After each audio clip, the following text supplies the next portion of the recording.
Welcome to Pub and Porch, Applied Stoicism in Modern Life, hosted by Adam Piercy and Mick Mulroy.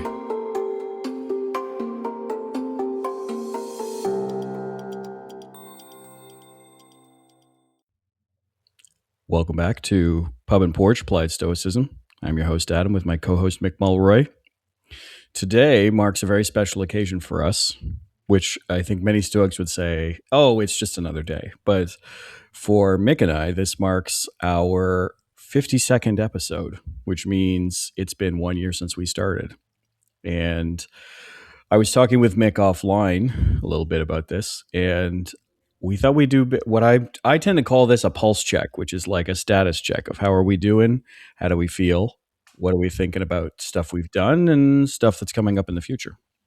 And so today we're going to basically do that and see how we feel. So, Mick, I'm going to start by asking you a question, which is just in general terms. I mean, it's been a year. We actually started recording, I think, earlier than this last year because we were trying to get a backlog of episodes going. And how do you think it's going so far? Well, we do have a pulse. So we do have a pulse. That's right. It's about the minimum standard for going ahead with the podcast. We've met it. We've met it. I mean, what we set out to do was to have conversations about Stoicism, a 2,000-year-old philosophy that I think is just as relevant today as it ever has been. Yep. And really have it apply to everyday life, which is one of the, I think, unique aspects of Stoicism as a philosophy, is it really was to deal with everyday life choices and how to live your life, right? I mean, we talked about from its inception with Zeno, having that life experience of losing everything, then finding purpose in this rather than material goods. We've talked obviously about Epictetus and Seneca and all of the impact they had on the development of the philosophy leading up to Aurelius, who kind of exemplified the leader. Yeah. Not kind of exemplified, did exemplify the leader. And I think that has really taken it to a point where we're trying to put it into everyday life. Ours to a certain extent, but really everybody's, because we're not unique or special. Things that affect us, happen to us, pretty much happen to everybody. So it's not about us. It's about, how we see it being applicable. And like you said before we started, we'd love to hear, feedback on what we could do better, because this is a collective effort. That's the whole point, Pub and Porch. Yeah.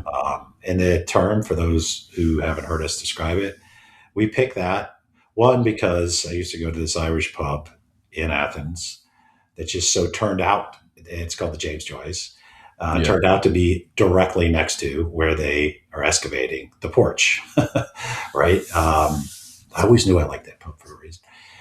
So now you can literally take, our version of, the Hajj, and go to see the Porch, and you could have a pint if you so abide, or a coffee, at the pub, which is, it's literally feet from where it's being excavated. And I bring that up because it's about, you think of a pub, it's the common man, right? It's the common man, and and the Porch is where the common man met, and the pub is where the common men and women meet.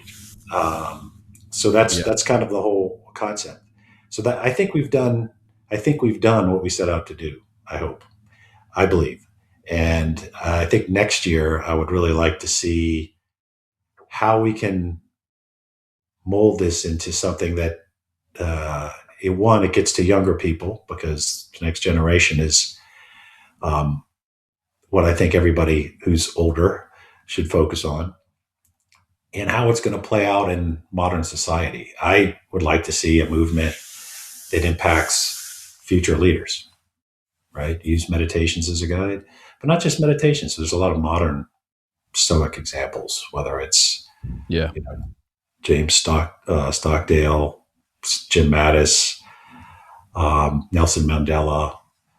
I mean, there's a lot of modern examples of leaders that are also Yeah. Stoics, right? So I would like to Yeah. see that more present in leadership, in politics, political leaders, business leaders, academic leaders, scientific leaders, military leaders. Military leaders tend to be pretty schooled in it already, but the more the better. So I'd like to see that going forward next year. And we've already talked about potentially doing something to help younger people get introduced to it at a younger age, Hmm. or at a young age, so they can kind of grow up with it, which I think really is helpful. Yeah. No, for sure.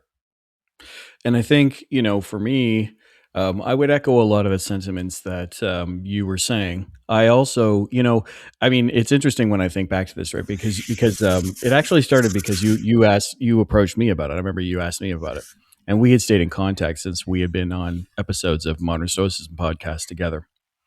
But I will say that for me, one of the things that I wanted to do, right, was create something that I would want to listen to. There's a famous, um, he's a YouTube gamer, but I think he's Canadian actually, and his name is Aculite. So shout out to Aculite. But he used to say, I like to make videos that I would want to watch, right? And when I think about the topics we talk about and the way that we're handling the podcast, I think that's definitely something I would say I've checked the box on, at least in this first season. I don't well, it's funny being the person who edits the podcast because I end up listening to the podcast about 3 or 4 times, right? Because I Sorry. have to make no, it's okay. It's part of the deal. It's part of the deal. But it's that interesting thing of like, I do listen to it over and over again. Because I'm looking for sounds if I need to clip it out, or I'm trying to look for sound bites, right? Like that's a big one for us, that we're trying to get into more, is getting some sound bites out there for some key parts of the episodes. And I have to listen to it over and over again, and and I don't find that I'm getting annoyed with it. I know that sounds like a weird thing to say. I mean, I don't really like this out of my own voice, but I don't know that anybody really does. But when I listen to it, I kind of go like, I'm happy with that. I would listen to something like this.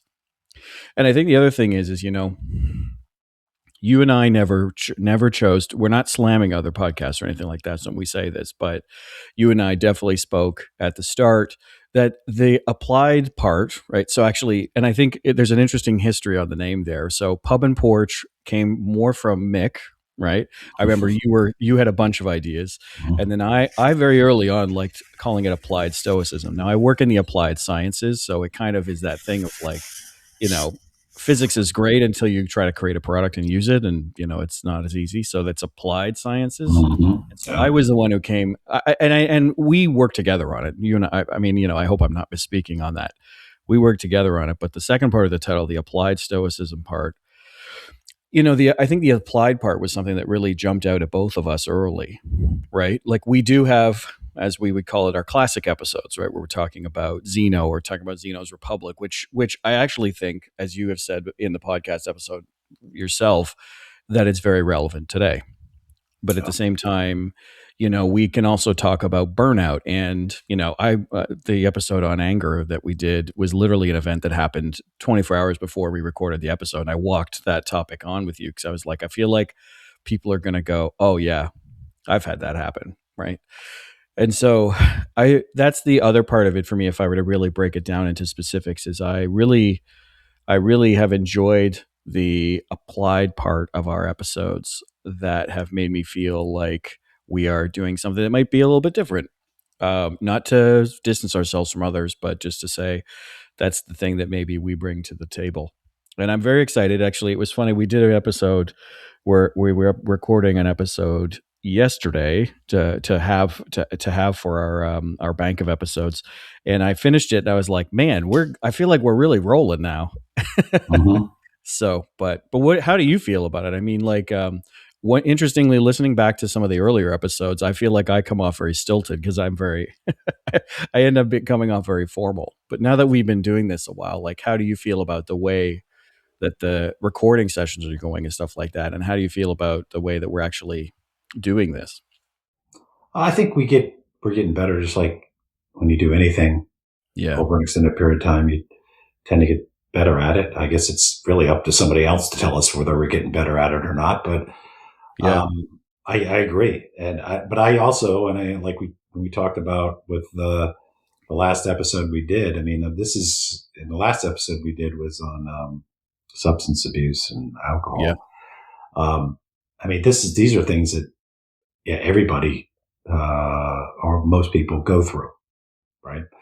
So I would like to make it really relevant to people who, whether we get a whole lot of listeners, which I hope, but even if we help some that listen to it and go, I'm gonna give this a shot. And Yeah. if it works, then mission accomplished, man. That's exactly what I want to do, even if it's a handful of people. Yeah. And hopefully a lot of them will start getting involved in the like Stoicon, right? So if you've spoken at Yeah. any of those, get involved in the community. Because the other part of this, it is a community and people Yes. need it. People need a community. Some people find it in, religion, which, I mean, Stoicism is not an exclusion to religion. Plenty of religious people are Stoics, a lot Yeah. actually. Yeah. If you listen, my family historically Irish Catholic. There's a lot of Irish Catholic Stoics. I mean, it really actually, not to pump up my own kind, but who tend to be, which I do all the time. So I don't even know why I'm saying I don't. Yeah. It's very on brand. but the point is like, it's part of their education. Yeah. So I usually run into them and say, like, oh yeah, I learned that in Catholic school. We learned all about the Stoics. It's just part of it, and I would push that for everybody. And if it's Yeah. not happening in your kid's school, teach them yourself. Right. And Yeah. it's not, it is a philosophy of life, but it can be used in conjunction with other philosophies, whether you're, a Christian, Jewish, Buddhist, or not religious at all. Right. Yeah. So I hope it helps. And I hope it actually brings people to the community because it is universal. Like it's not ethnically or racially or nationally tied to anything. In fact, the No. concept that you referenced, Zeno's Republic. I mean, that's where we really saw the idea of universal citizen. Yeah. At a time when tribalism and kind of over nationalism to the point of being toxic is pretty prevalent around the world. And I got a book back here, Autocracy Incorporated by Anne Applebaum. Great book if you haven't read it. She's talking about how we're actually seeing a trend away from democracies and individual freedom and liberty into Yeah. autocracies. And we're even seeing like supporters of the autocracies in the democracies, which is insane. So that's another, I mean, it could be as small as trying to manage your anger. And I had an anger issue, by the way, a week ago. Maybe we'll talk about that in a future episode. I contained myself, but I literally was like that bison whose tail went up before he went after grandpa, but I didn't. But that's another story. But it's also, or somebody who's dealing with, consumption issues, addiction, relationships, raising kids. Something as everyday as that to something as broad as Stoicism's grew up with, evolved with the concept of democracy. It's one of the biggest pillars of it. And I think as Stoics, we need to promote it around the world.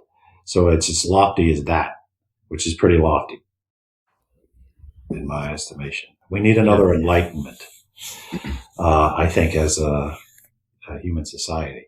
Yeah. But I think Stoicism could be a big part of that, as it was during the Enlightenment.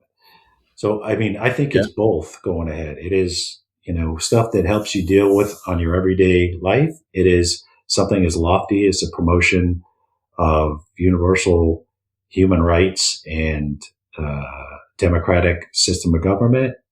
Yeah. And it's a community. So I hope that's what we're seeing from our efforts. Oh, totally. And I think, and I think that that's, comes across in our core concepts as we're talking through these, right? So, excuse me. And then, something that's changed since we started the podcast too is it is no longer just Mick and I. That's We have, right. we have a wonderful new team member who's working behind the scenes to help us on some, I guess we'll call it media or marketing stuff. Yes, Susan Her is name is awesome. Susan. Yeah. Susan is has been a wonderful addition to the podcast, and it was it was really funny because I was going to say the same thing as well, but Mick said it first when we were talking to her. She was like, "Well, you tell me what you're looking for," and we were both kind of like, "Why don't you tell us what you think?" We should be Because looking we don't for. really. Right, I know what should we be looking for, and so I think first and foremost, Mick and I probably both want to make sure we give Susan a big shout out and say thank you and welcome, and we're so excited that you're with us on this journey. I think the impact I've seen already with some wider presence and stuff like that, I've been like, wow, I'm so excited by some of these things coming up. So, not trying to flood everybody's feeds, but definitely trying to help us, provide people with maybe some different avenues to find us and different avenues to participate in this kind of process. So, anyways, welcome, Susan. Yes, Susan Barrows Libby. She is also helps us at my company with the Whitefish Security Summit. That's how we got lucky enough to come across her. And she's also a big fan of Stoicism. So she kind of just and came over to help, and we Yeah. couldn't be luckier because she is going to help us quite a bit. And I think you and I don't know much about the marketing part of this. No. I think that's fair to say. So, and that was probably a lot something we would have had to, like, if we were doing a full assessment of what we could do next year, is get better at that. But Yeah. we did. Yeah. It's called Susan, right? Yes, So, exactly. so check. I know. God bless It her. was funny because I had someone who listened to us before, and shout out to my friend Guillaume, and he did kind of mention that he was seeing a little like he sort of mentioned that he was seeing us a little bit more, and I was like, oh yeah. and I it just happened to be sort of in passing. We were at an event recently, but what was funny, I kind of was like, oh yeah, that's Susan. So even our existing listeners are going like, oh, I'm seeing you're coming up in my feed more. So if everyone sees that, that is entirely Susan's help. The Yes. way, because I think, and some people were kind of asking me how it works exactly. So the way it kind of works, right, is Mick helps. Mick is definitely he's great at coming up with episode ideas, and Mick is putting us out on social media and using presence in that area. I do the editing. Which is, as I was saying before, I listen to each episode a lot, and I watch us a lot because I have to look for stuff and make sure that it's lining up. And sometimes the audio track and the video track doesn't line up, and so that's always a pain. And then prepping the show notes are written by me, which are not always as easy as they look, but I try to do my best at calling out people we mention and stuff like that. So, but Yeah. Susan is doing a lot of the marketing. She's helping with some of our branding, excuse me, as we go into the next year, I guess I would say. So, but it's one of those things where I feel like we're leveling up. Like just Susan, our first call with Susan, I was definitely like, we're at another level now, which is great. So very excited. So Yeah. so Another in point terms, I'd like to oh sorry, make is, we often highlight our friends' efforts in Stoicism because it is mm-hmm. kind of a small community. I mean, it's It growing is, rapidly among people that are interested, but yeah, um, we know most of the people that are really the movers in this area, whether it's Ryan Holiday or Donald Robertson. that's right. Um, Massimo and Pigliucci, yes, Greg, Dr. Sadler, we need to, right? yeah, we're looking at having him come aboard and teach us novices a thing or two from a professional, right? An actual Yeah, philosopher. absolutely. That would be great. But I bring that up because for folks that are out there writing, um, whether it's a book or an essay, we'd love to see it and we'd love to highlight it.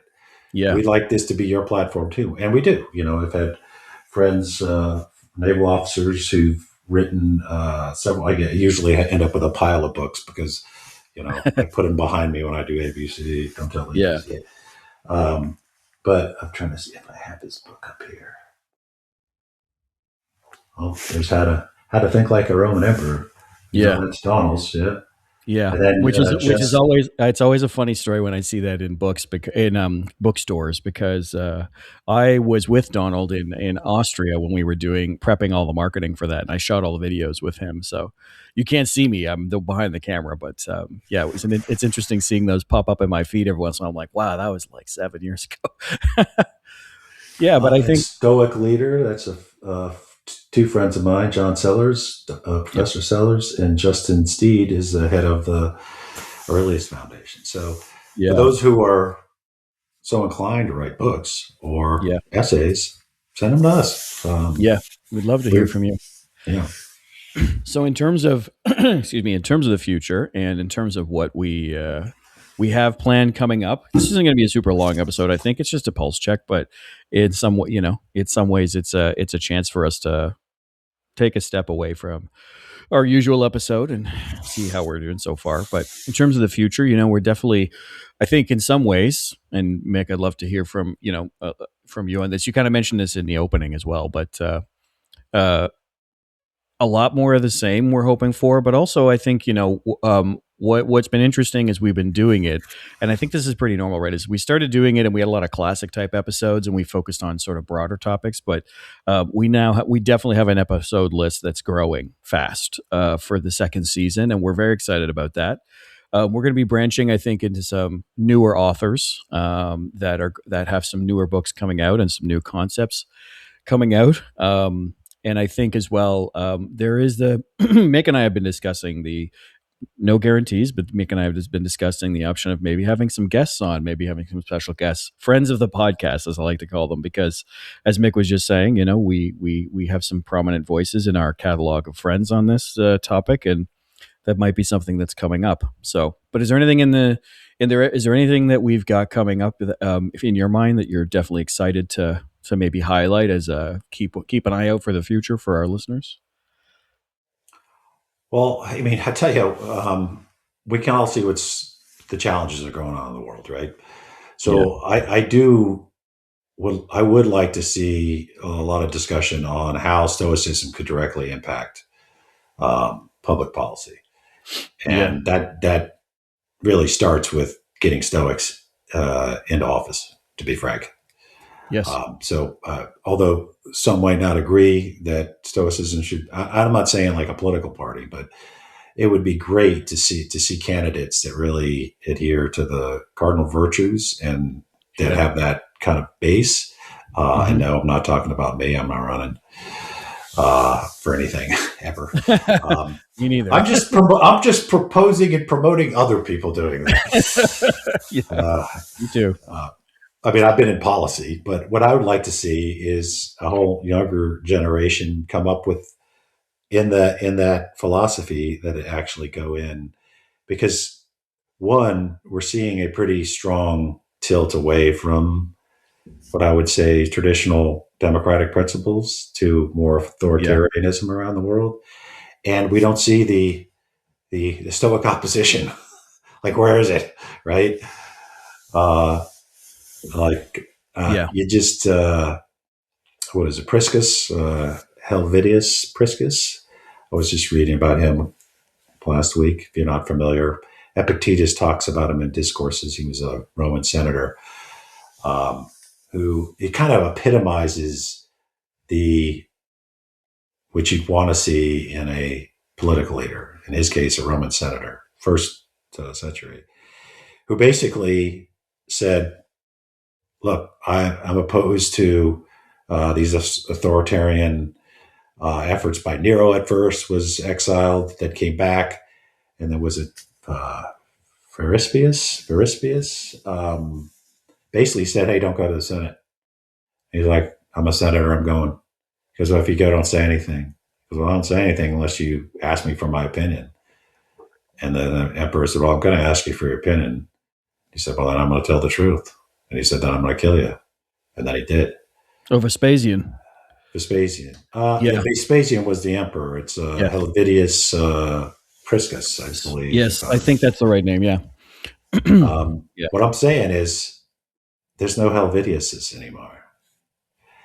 Like, there's just not. And people need to have their own agency. They need to make their own determinations, and they need to be willing to take the consequences.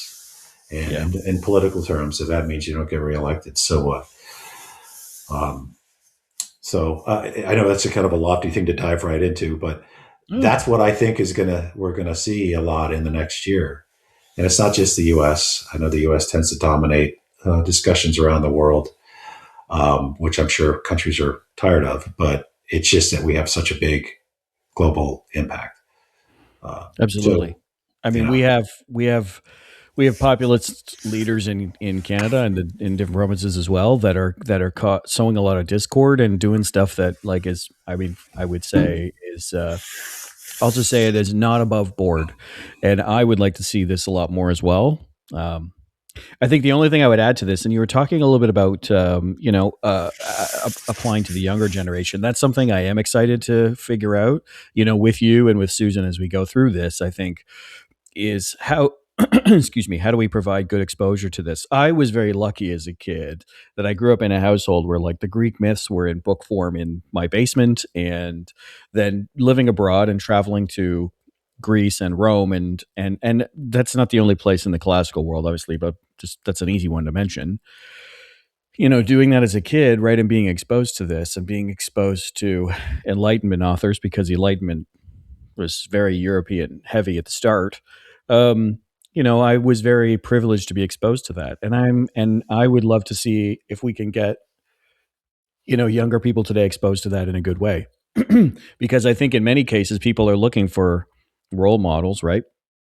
And we can literally talk to role models who were the most powerful people in the world who acted a certain way and chose not to be despotic or tyrannical. And I think, or you can take lessons from history as well for people who were like that and things didn't go so well for them. So I'm excited for that. I'm not a parent. You are a parent. You're also soon to be a grandparent, and I also am an uncle, and I have many friends with kids who know me as Uncle Rocket, and so I'd love to see where that goes. I think is what I would say. That's probably my only other thing I would add on to that is that I'd love to see where that goes. What it's going to look like, I don't think any of the three of us really knows right now, unless you have a very clear picture in your mind, Mick. But that's part of how we figure these things out as we go through this journey. Yeah, and I will be a grandparent next year, so that will be probably. I will do my best not to talk about them nonstop. I understand. I will do my best. I will do my best. Maybe I'll have a certain amount of allotted time to raise these young Stoics who are identical twins. For those that don't know, identical twin boys. There you go. Exciting. Yes. And one point so when I'm talking about Stoicism influencing politics, I think it's important to point, you can be whatever you are in politics and be a Stoic. Yeah. I'm on the right, you're on the left, clearly. We are Stoics, right? So it's not about promoting a political position, because I don't think Stoicism necessarily does that. It's about promoting strong character. You can come down as different sides on political issues and still both have strong character, not be corrupt, not be power hungry, right? So, and there are character issues clearly on both sides. And if we could at least get to the point where the people that we are choosing from have high character, then we're starting from a better position, whether they are on the right or left or center, right? Yeah, whether absolutely. They're part of a party, in my country, Democrat, Republican, or an independent. Yeah. Right? So, your version of the same thing. So I'm not promoting, and I don't think a Stoic should, as if if it clearly indicates a political side. I'm not promoting Yeah. that. I'm promoting the character side. And it's not just political office. It's every kind of office. It's, medical professional. It's a engineer in this, the space industry. It's Hmm. a soldier that's fighting a war in Iran right now. It's all the above. But it does come down to character. And I think that's what this would be most effective in promoting. Absolutely. Well, I think we'll wrap up today by first saying a big thank you to all of our listeners. I mean, it's been exciting to see the numbers grow over time. Mick and I have both, at different phases of our of the last year, have run into people like in the wild, as I generally call it, who do listen to us. Like Mm-hmm. Mick, you were running a training session, I think, and 5 or 6 guys were like, "Oh, we listen to you," and I Yep. was at All a SEALs. Yeah, that's one of the SEAL units we're training. That's right. You were telling me. And then I was in a dinner with some ex coworkers, and Guillaume, my friend Guillaume, came up and said, "Hey, I listen to your podcast." I had no idea. So we do want to say thank you to everybody for joining us on this journey. It's been a fun year. I have definitely enjoyed it, and yeah, congratulations, Mick. Mm. Happy anniversary, 1 year. Congratulations, Adam. Absolutely. I'm super excited to be doing this with you. And I mean, people might as well listen because we're not going to quit no matter what, right? We're just going to keep doing this until, so you might as Yeah. well, we're in it for the long haul, but I'm super excited about what we can do with it. And Yeah. let's get it going. Great. Well, we would love to hear from our listeners. Like, comment. You can subscribe to our YouTube channel. I think the joke is call it Shalika Scribe. But also info@pubandporch.com. Great place to reach us as well. And we you'll see us coming out in some different forums now as well. It's probably okay to mention we have a Substack going. Excuse me. You'll see us on LinkedIn sometimes too. So and that's again, shout out to Susan. Welcome again. Susan's presence was immediately felt. Yeah. But until next time, we'll sign off here and see you on the next one. Cheers, Mick. So long, Adam. Thank you for listening to the Pub and Porch podcast. If you'd like to find out more about the podcast or its host, head over to pubandporch.com, and you can listen to all our episodes on Spotify, Apple, or whichever platform you prefer. And if you'd like to help out with the podcast, you can find us on Patreon. Drop us an email if you have a comment on any past episode, you have a suggestion for future episodes, or you have an essay on an important topic for Stoicism. Send it to us, and then we can be reached at info@pubandporch.com. Until next time, Pub and Porch out. Today's music is provided by Heath Cantu from epidemicsound.com.